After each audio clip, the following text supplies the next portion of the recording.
بسم اللہ الرحمن الرحیم۔ تقریباً 2 ہفتے ہو چکے ہیں سمود فلوٹیلا کے نام سے جو قافلہ غزہ کی طرف گیا ہوا ہے، جس میں صرف انسانیت کی ہمدردی کے ناطے بہت سارے ممالک کے لوگ ہیں جو غزہ کے متاثرین کے لیے خوراک لے کر جا رہے ہیں، اور جس میں ہمارے لیے فخر کی بات یہ ہے کہ جناب سینیٹر مشتاق احمد صاحب پاکستان کی طرف سے نمائندگی کر رہے ہیں، فرض کفایہ ادا کر رہے ہیں۔ تو آج میں نے ان کی ایک ویڈیو دیکھی جس میں انہوں نے موبائل پانی میں ڈال دیا۔ بڑی ہمت ہے، ان کی ہمت کو سلام ہے، اور یہ میں ویڈیو اسی وجہ سے ریکارڈ کروا رہا ہوں ان کی ویڈیو آنے کے بعد کہ ہماری دعائیں ہیں کہ اللہ تعالیٰ یہ جو قافلہ غزہ کے مظلومین کے لیے رواں دواں ہے، اللہ اس قافلے کو اپنے مقصد میں پورا فرمائے۔ اس میں قومیت اور مذہب اور تمام رشتوں کو بالائے طاق رکھ کے انسانیت کے رشتے کو سب سے اوپر رکھا گیا ہے۔ غیر مسلم بھی ہیں اس میں، عیسائی بھی ہیں، مختلف مذاہب کے لوگ ہیں، مختلف ملکوں کے لوگ ہیں، اور یہ قافلہ اب قریب پہنچنے والا ہے بغیر کسی جارحیت کے، بغیر کسی اسلحہ کے، صرف اور صرف وہاں کے مظلوموں کو مدد پہنچانے کے لیے۔ بہت ہمت کا کام کیا ان سب حضرات نے، جتنے بھی لوگ اس قافلے میں شریک ہیں۔ جن ملکوں کے یہ لوگ ہیں ان تمام ملکوں کی ذمہ داری بنتی ہے کہ ان کی جان کے تحفظ کی کوشش کریں۔ پاکستان کی ذمہ داری ہے کہ جو پاکستانی اس میں ہیں، اور مختلف ممالک کے ملکوں کی ذمہ داری ہے، مختلف ممالک کی ذمہ داری ہے کہ اس قافلے میں جتنے لوگ ان کے ملکوں سے بلونگ کرتے ہیں، تعلق رکھتے ہیں، ان کی جانوں کا تحفظ کریں اور اسرائیل کو ان کے خلاف جارحیت سے روکیں۔ بہرحال میں نے جو آج یہ ویڈیو ریکارڈ کروائی ہے تو مجھے سینیٹر مشتاق صاحب کا جو عمل ہے بہت ہی اچھا لگا۔ اللہ تعالیٰ ان کو جزائے خیر دے، وہ بھی اور ان کی اہلیہ بھی بہت عرصے سے غزہ کے مظلوموں کے لیے خاص طور پر ایفرٹس کر رہے ہیں، کوشش کر رہے ہیں۔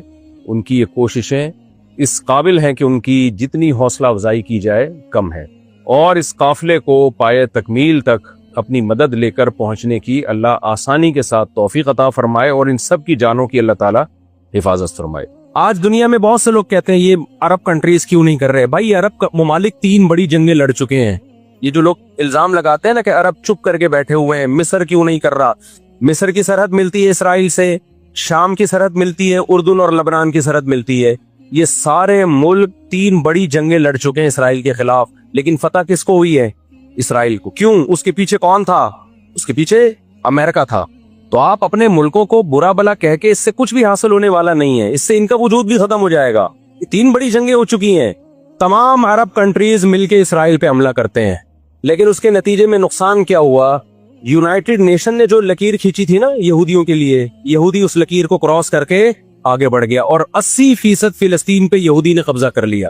اور یہ غزہ کی پٹی جو آج ہے، اور جس کو ویسٹ بینک کہا جاتا ہے، اس غزہ کی پٹی پہ مصر کا قبضہ ہو گیا جو ایسٹ میں ہے، اور ویسٹ بینک پہ اردن کا قبضہ ہو گیا۔ 20% علاقہ میں سے آدھا اردن کے پاس اور آدھے سے کچھ کم مصر کے پاس چلا گیا، باقی 80% کس کے پاس آ گیا؟ اسرائیل کے پاس۔ پھر 1967 میں بہت بڑی وار ہوئی۔ یہ میں ان لوگوں کو بتا رہا ہوں جو ہر وقت اسلامی حکومتیں جو رہی صحیح رہ گئی ہیں نا، ہر وقت ان کو برا بلا کہتے رہتے ہیں یہ کچھ نہیں کر رہے، یہ عرب کچھ نہیں کر رہے۔ یہ 3 جنگیں لڑ چکے ہیں۔ جب تک تمہارا باپ پیچھے کھڑا ہوا ہے نا امریکہ، اس وقت تک یہ مسئلہ حل نہیں ہو سکتا۔ پیچھے وہ کھڑا ہوا ہے۔ اب کیا ہے کہ جی 1967 میں یہ تمام کنٹریز جو بھی اسرائیل کو گھیرے ہوئے ہیں، یہ سب مل کے پلان بناتے ہیں، عرب متحد ہوتے ہیں کہ اسرائیل کو ایک ہی دفعہ میں صفحہ ہستی سے مٹانا ہے۔ اسرائیل کی خفیہ ایجنسیاں اتنی ہوشیار، اتنی متحرک کہ پہلے اطلاع مل جاتی ہے، اور مصر کے جہاز جو بمبارمنٹ کے لیے جانے تھے، اسرائیل پہ حملہ کرنا تھا، وہ کھڑے کھڑے بہت سارے جہاز ایئرپورٹ پہ اسرائیل تباہ کر دیتا ہے۔ سمجھ میں آ رہی ہے کہ نہیں آ رہی ہے؟ وہ بہت بڑی پلاننگ سے آیا بھائی۔ وَقَدْ مَكَرُوا مَكْرَهُمْ وَعِنْدَ اللَّهِ مَكْرُهُمْ وَإِنْ كَانَ مَكْرُهُمْ لِتَزُولَ مِنْهُ الْجِبَالُ۔ اللہ نے کہا یہ اسلام دشمن جب سازشیں کرتے ہیں، اتنی بڑی سازشیں ہوتی ہیں کہ پہاڑ اپنی جگہ سے ہل جائیں۔ یہ نا امیدی کی بات ہے، لیکن امید کی بات بھی ہے۔ اللہ کہتا ہے عند اللہ مکرہم، اللہ کو ان کی مکر اور تدبیر کا علم ہے۔ یہ مسلمانوں سے نہیں لڑ رہے، یہ کس سے لڑ رہے ہیں؟ اللہ سے لڑ رہے ہیں۔ تو خوشخبری کی باتیں بھی ہیں، وہ میں بتاؤں گا انشاءاللہ ابھی۔ تو عرب کو شکست ہوتی ہے، اور نقصان کیا ہوتا ہے کہ الٹا عربوں کے علاقے اپنے ہاتھ سے نکل جاتے۔ مصر کا بہت بڑا علاقہ چلا گیا، غزہ بھی خالی ہو گیا، ویسٹ بینک بھی خالی ہو گیا، اور یہ سارے علاقے کس کے قبضے میں چلے گئے؟ یہود کے۔ شام کے علاقوں پہ بھی یہود کا قبضہ، مصر کے علاقوں پہ بھی 1973 میں پھر عرب ممالک مل کے لڑتے ہیں اسرائیل کے خلاف تاکہ اپنے علاقوں کو خالی کرائیں ہم. اس میں بھی کیونکہ امریکہ بھرپور سپورٹ کر رہا تھا اسرائیل کو, دبا کے اسلحہ دے رہا تھا. ریزلٹ کس کے خلاف گیا؟ مسلمانوں کے خلاف, عربوں کے خلاف. اور ان کو اندازہ ہو گیا کہ اس جنگ میں ہم اپنے علاقے خالی نہیں کروا سکتے. سعودی عرب میں اس دور میں غیرت مند بادشاہ تھے شاہ فیصل شہید رحمۃ اللہ علیہ, اللہ ان کی مغفرت کرے, ان کے درجات بلند کرے, بڑے مجاہد تھے. انہوں نے عرب ممالک کا اجلاس بلایا اور تیل کی سپلائی بند کر دی. سمجھتے ہیں بات کو کہ نہیں سمجھتے؟ جب تیل کی سپلائی بند ہوئی, اللہ تعالیٰ نے وسائل تو آج بھی مسلمانوں کو دیے ہیں, تیل کی سپلائی بند کی ہے تو اسرائیل گھٹنے ٹیکنے پر مجبور ہو گیا. پھر امریکہ بہادر بیچ میں آئے ایک بڑے بزرگ کا کردار ادا کرتے ہوئے کہ دیکھو لڑائی بڑائی معاف کرو, اللہ کا گھر صاف کرو, بیٹھ کے مذاکرات کی میز پہ آ جاؤ. تو یہاں بھی مذاکرات کی میز کے پیچھے تیل کا ڈنڈا تھا, سمجھ رہے ہو؟ عربوں کے پاس جو تیل کی اللہ نے ان کو ایک طاقت دی ہے نا, وہ استعمال کی انہوں نے. لیکن لڑائی معاف کرنے میں بھی بہت سارے گیم کھیل گیا. وہ طے یہ ہوا کہ جی جو عربوں کے علاقوں پر اسرائیل نے قبضہ کیا ہے مصر اور شام پہ, وہ اسرائیل واپس کرے گا. ٹھیک ہے, ہم آپ کے علاقے واپس کر رہے ہیں, لیکن مصر کو اسرائیل کو تسلیم کرنا پڑے گا. یہ بہت بڑی مسٹیک ہوئی. کس سے؟ بولو, مصر سے. وہ اس پہ آمادہ ہو گئے, چلو ہمارے علاقے تو ہمیں واپس مل رہے ہیں. غزہ سے بھی مصر نے فوجیں ہٹا لیں, غزہ کا علاقہ بھی اسرائیل کے حوالے کر دیا. مصر کو یہ لگا کہ مرتا کیا نہ کرتا. مصر نے جب یہ علاقے واپس کیے اور اسرائیل کو تسلیم کیا تو بہت سارے عرب کنٹریز مصر کے خلاف ہو گئے اور عرب اتحاد سے مصر کو نکال دیا. وہ جو بعد میں داخل بھی کر لیا, پھر 1989 میں دوبارہ داخل کر لیا.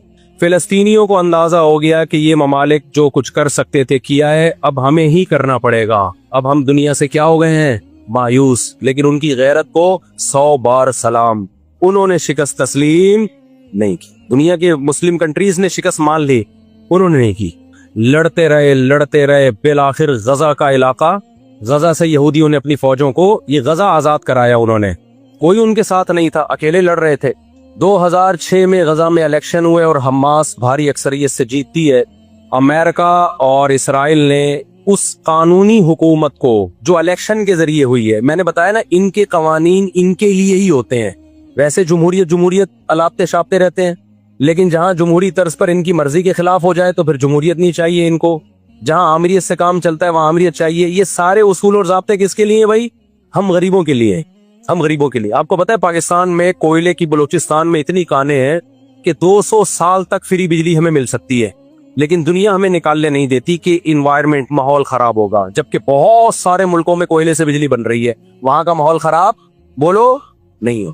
سمجھتے ہو کہ نہیں سمجھتے؟ دنیا کے جو بڑے پیمانے پر جو بڑے بڑے دہشت گرد ہیں نا, وہ کچھ اور ہی ہیں. وہ چھوٹی چھوٹی مسجد سے چپلیں نہیں چراتے, بس ان کا ہم لوگ مسجد سے چپلیں چراتے ہیں اس لیے بدنام ہوتے ہیں. 2006 میں جب حماس بھاری اکثریت سے جیتی ہے تو امریکہ اور اسرائیل ان کی حکومت کو تسلیم کرنے سے بولو انکار کر دے. اچھا 1956 میں بھی لڑائی ہوئی ہے. آپ کو پتا ہے وہ لڑائی کیسے ختم ہوئی؟ اسرائیل کو سپورٹ کیا برطانیہ اور فرانس نے. وہ پیچھے ہٹے رشیا کی دھمکی سے.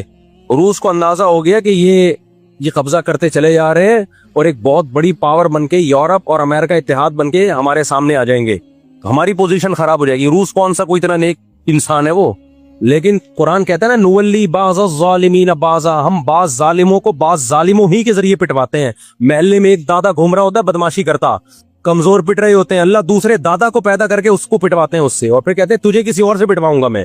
روس نے کون سا اچھے افغانستان میں جو بربریت کی اس نے کس قانون کے تحت افغانستان میں گھسا تھا, وہاں بھی افغانی اس کے خلاف کھڑے ہوئے اور مار مار کے بھگایا اس کو.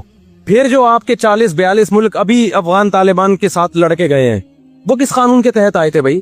ایک شخص کو پکڑنے کے لیے, اسامہ بن لادن کو پکڑنے کے لیے آپ نے پوری ریاست کی ایسی کی تیسی کر دی. تو ان کے اپنے لیے اصول کچھ اور ہیں, ہمارے لیے اصول بولو کچھ اور ہیں. اس لیے انصاف اصل کب ہوگا میرے بھائی؟ آخرت میں. لیکن آپ کی اطلاع کے لیے آخرت سے پہلے دنیا میں بھی ایک دفعہ ہوگا, اور یہ ہمارے پیغمبر صلی اللہ علیہ وسلم کی بشارتیں ہیں. آج وہ فلسطینی نہتے ہو چکے ہیں, نہ مصر میں ان سے لڑنے کی طاقت ہے کیونکہ مصر 3 جنگیں لڑ کے ہار چکا ہے, نہ شام میں ان سے لڑنے کی, شام کے اندر تو خود ایسی سازشیں کی ہیں کہ اس کو کھوکھلا کر دیا. جو بھی طاقتور ملک تھے اسرائیل نے ان کو اپنے راستے سے پہلے ہی ہٹا دیا. اور یاد رکھو اسرائیل صرف فلسطین نہیں چاہتا ہے, یہ ہماری بھول ہے. اسرائیل